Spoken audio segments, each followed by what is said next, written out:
Hello friends, welcome to cherry TV 7004.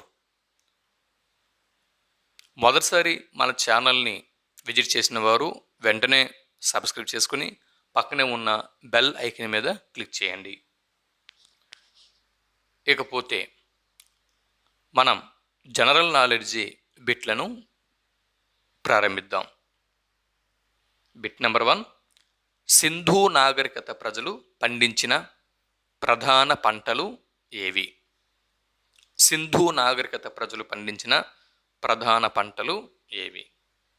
Option 1 జొన్న గోధుమ. Option 2 మొక్కజొన్న గోధుమ. ఆప్షన్ 3 బార్లీ గోధుమ. ఆప్షన్ 4 వరి గోధుమ. సరైన జవాబుని గుర్తించండి.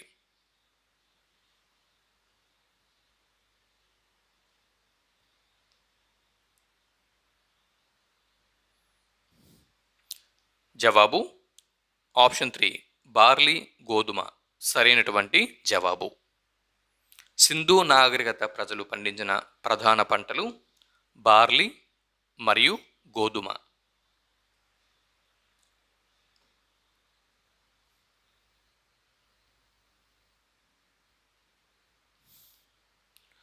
Next bit number 2. సింధు నాగరికత కాలంలో నాణ్యమైన బార్లీని పండించిన ప్రాంతం క్రింది వాటిలో ఏది? గుర్తించండి. బిట్ ఏంటండి? సింధు నాగరికత కాలం నాటి ప్రజలు నాణ్యమైనటువంటి బార్లీ పంటని ఏ ప్రాంతంలో పండించారు? Option 1 Lothal. Option 2 Dholavira. Option 3 Banawali. Option 4 Harappa. సరైన జవాబుని గుర్తించండి.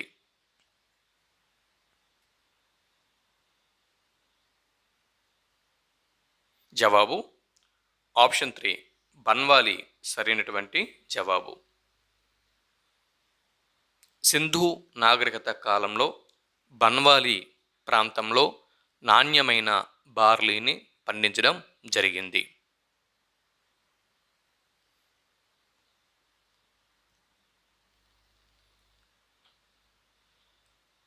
Bit number 3. ప్రపంచంలో మొదటగా పత్తిని పండించిన వారు ఎవరు? ప్రపంచంలో మొట్టమొదటిసారిగా పత్తిని పండించిన వారు క్రింది వారిలో ఎవరు? రోమన్ ప్రజలు, సింధు ప్రజలు, గ్రీకులు, సుమేరియన్లు. సరైన జవాబును గుర్తించండి.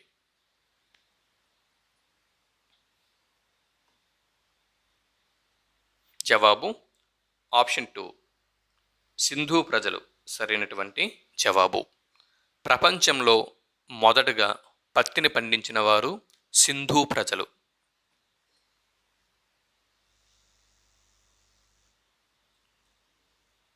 Bit number 4.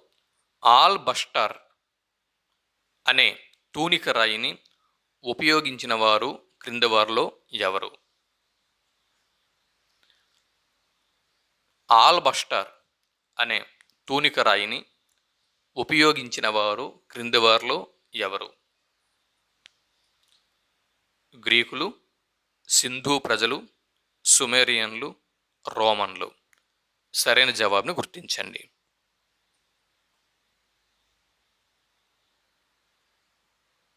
జవాబు ఆప్షన్ 2 సింధు ప్రజలు సరైనటువంటి జవాబు.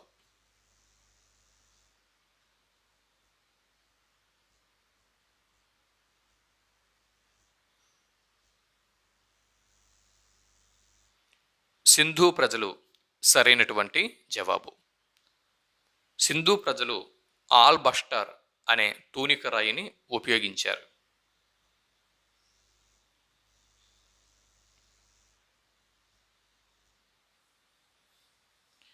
హిరణ్యపిండ అనునది ఋగ్వేద కాలం నాటి కొలమానమా, తూనికరాయి, కిల్వా భూమి లేదా అటవీ భూమి? సరైన ఆప్షన్ని గుర్తించండి. హిరణ్యపిండ అనే పదం ఋగ్వేద కాలంలో మనకు కనిపిస్తుంది. హిరణ్యపిండ అంటే అర్థం కొలమానమ, తూనికరాయ, కిల్వ భూమి, అటవీ భూమి. సరైన ఆప్షన్ గుర్తించండి. జవాబు ఆప్షన్ 1. ఇది ఒక రకమైనటువంటి కొలమానం. సరైనటువంటి జవాబు.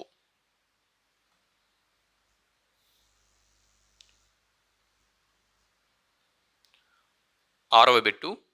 ఋగ్వేద కాలంలో క్షాత్రభూమి అనగా ఋగ్వేద కాలంలో క్షాత్రభూమి అనున్నది ఋగ్వేద కాలంలో క్షాత్రభూమి అనున్నది అత్యంత సారవంతమైన భూమి, బీడు భూములు, అటవీ భూములు, గడ్డి భూములు.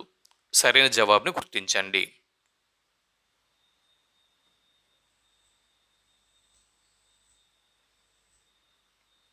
ఋగ్వేద కాలంలో క్షాత్రభూమి అనగా అత్యంత సారవంతమైన భూమి. ఆప్షన్ 1 సరైనటువంటి జవాబు. 7వ బిట్ని ఇప్పుడు మనం చూద్దాం. Bit number 7. నిష్క అనునది సింధు నాగరికత కాలం నాటి నాణెము, ఋగ్వేద కాలపు వెండి నాణెము, మలివేద కాలపు బంగారు నాణెము, హర్యాంకుల కాలం నాటి వెండి నాణెము. సరైన జవాబుని గుర్తించండి. నిష్క అనునది సరైన జవాబు గుర్తించండి. జవాబు ఆప్షన్ 3 మలివేద కాలపు బంగారు నాణెము. సరైనటువంటి జవాబు. నిష్క అనునది మలివేద కాలపు బంగారు నాణెము.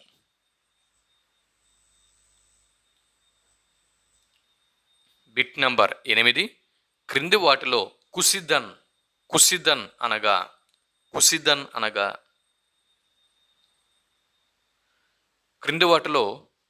అనగా మలివేద కాలపు చేతి వృత్తుల వారు, మలివేద కాలపు రుణగ్రహీతలు, మలివేద కాలపు రుణదాత, మలివేద కాలంలో పన్నులను విధిగా చెల్లించిన వారు. సరైన జవాబును గుర్తించండి.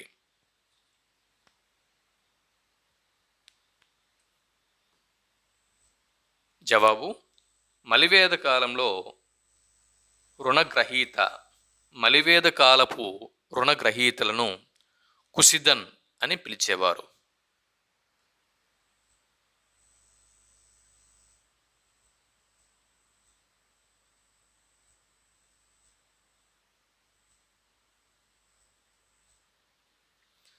ఇకపోతే 9వ బిట్టు. మౌర్యుల కాలం నాటి పన్నుల ప్రస్తావన మనకి ఎక్కడ కనిపిస్తుంది? కారవేలుని హతిగుంఫ శాసనంలో, హరిసేనుడి అలహాబాదు శాసనంలో, 2వ చంద్రగుప్తుని మొహరౌలి ఇనుపస్తంభ శాసనంలో, అశోకుని రుమిందై శిలాశాసనంలో. సరైన సమాధానాన్ని గుర్తించండి.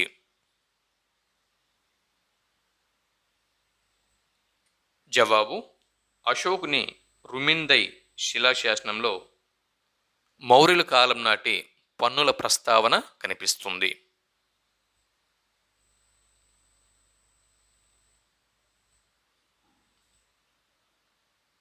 మౌర్యుల కాలంలో భూమి శిస్తును ఏమన్నారు?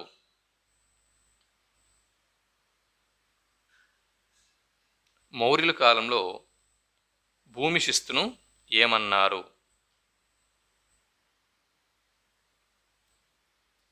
జవాబు ఆప్షన్ 4 బాగా సరైనటువంటి జవాబు.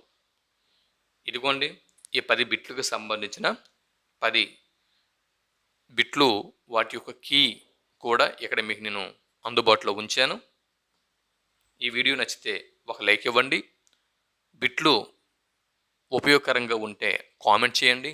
10 బిట్లలో ఎన్ని బిట్లకి మీరు ఆన్సర్ చేయగలిగినారో కూడా కామెంట్ చేయండి. మీ మిత్రులకి షేర్ చేయండి. మరో 10 బిట్లతో మరో వీడియోలో కలుద్దాం. అంతవరకు సెలవు. నమస్తే.